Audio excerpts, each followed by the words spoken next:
It's been nothing but doom and gloom for FC Barcelona in recent years. Terrible financial mismanagement, heavy Champions League defeats, Lionel Messi saying farewell, the Camp Nou crumbling. It seemed there was nothing to be excited about. But now that seems to be changing, thanks to Barça going back to what they do best. On Football Reality today, we're looking at the unplayable midfield Barcelona have created and how it's beginning to revive their fortunes. Barcelona are having a wonderful season in La Liga.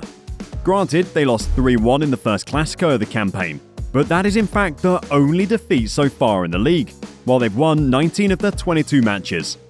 They sit 8 points clear of Real Madrid at the top of the table and have conceded just 7 times all season. It makes you wonder how Los Blancos managed to put 3 past them. Regardless, it would take some downturn in form for Barca not to win their first title for 4 years. Kids, it's old saying time again. Offense sells tickets, defense wins championships. If ever a season was going to prove that saying true, it's the one happening in Catalonia right now. And with the likes of Ronald Araujo, Jules Koundé, Eric Garcia and Marcos Alonso playing out of their skin every week, ahead of the rock-solid Marc-André ter Stegen, we could make a video heaping praise on the Barcelona backline. But we won't. Instead, it's the midfield that is most worthy of us taking up 10 minutes of your time. So who and what exactly are we talking about? Barcelona have mainly been using 5 main centre midfielders over the course of the season. Pedri, Gavi, Frenkie de Jong, Frank Kessie and Sergio Busquets.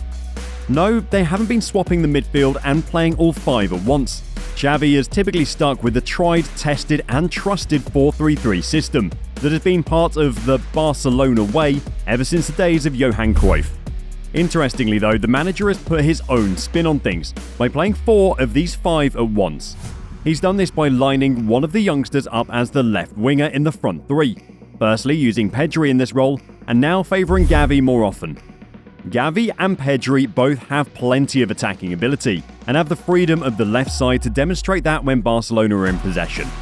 But when they don't have the ball, they drop back into a more traditional midfield role, which in turn allows de Jong or Busquets to operate as a more defensive pivot option, giving better defensive solidity. Moreover, the marauding left-backs of Alejandro Balde and Marcos Alonso offer support down the wing. This has become Xavi's go-to system for bigger matches this season, both domestically and in Europe, whereas he prefers to operate a more traditional 4-3-3 in lower pressure fixtures, or when they're not expecting to face much of a threat. In such games, Ansu Fati normally gets the nod on the left alongside Robert Lewandowski and either Ousmane Dembele or Rafinha. Pedri and Gavi have combined for 14 goal involvements in all competitions this season. A reminder, that's double the number of goals Barca have conceded in the league. A sure sign that this system is paying dividends is it helped Barcelona win their first trophy for 2 seasons, lifting the Supercopa de España in Saudi Arabia, where this time it was Xavi's men turned to win El Clásico 3-1 in the final. They faced Real twice more in the semi-finals of the Copa del Rey as they hunt a domestic treble, while their early Europa League exit means 3 trophies are still possible this season. If that doesn't suggest a system that's working, we don't know what does. Hang on, this is a new way of playing that Xavi has introduced. But you said Barcelona have gone back to what they do best. Have they played this way before? This system is new, but what they've gone back to is creating a world-class midfield that dominates matches.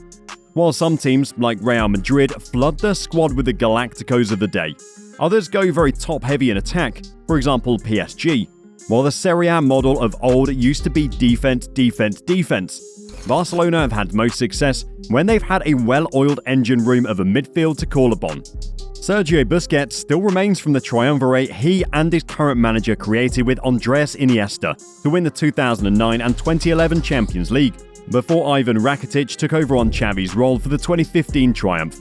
Going further back, it would be possible to argue that without the contributions of Pep Guardiola, Michael Laudrup and Deco in the middle of the park, they may have never been champions of Europe. Is this current crop as good as those legendary midfields? They'll have to win much more than a Supercopa to move in the same circles. 4 of the 5 still have plenty of years ahead of them, as do the likes of Ansu Fati, Ferran Torres, Ronald Araujo and Eric Garcia, so they have time on their side if they want to dominate as their predecessors did. Another thing worth looking at is where these players have come from. It's impossible to talk about Barcelona and their success without discussing La Masia, their youth academy, arguably the finest in the world, that has produced some of the greatest footballing talents the planet has ever seen, including Xavi, Iniesta, and a certain Lionel Messi. In recent years, Blaugrana had seemingly moved away from their ethos of producing talent and instead relied on buying it, and for the heavy prices too, splashing out on Ousmane Dembele and Philippe Coutinho for a combined 275 million euros in the same season, and 120 million euros more on Antoine Griezmann in 2019-20. These were just a few of the biggest arrivals at Camp Nou over the past half a decade or so, a period when Barcelona's record in the Champions League began to falter and some of their most successful players moved on. As Barcelona gambled on these players being an instant success and European glory never ending, they created a financial mess which blew up last summer, putting themselves so deeply in debt that they faced sanctions from La Liga. But as you all know from one of our earlier videos, they didn't stop spending money, suggesting they hadn't learned their lesson and were continuing to ignore the model that had been successful for decades. However, with Busquets, Pedri and Gavi, Barcelona are once more using their homegrown midfield talent to build a winning team. Perhaps that was Xavi's long-term plan all along. This is his first full season in charge after all, and perhaps he wanted to maintain the philosophy that served him so well in his playing days, once he got his feet under the table. In signing Kessie for free from Milan, they seem to be acting more smartly in the transfer market, while Frenkie de Jong represents another significant relationship in Barcelona's history.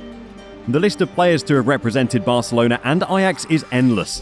Zlatan Ibrahimovic, Patrick Kluivert, Mark Overmans, the De Boer brothers, and Edgar Davids to name but a few. Another of the very best academies in the world, Ajax and Barcelona share a common ability to keep churning out amazing players.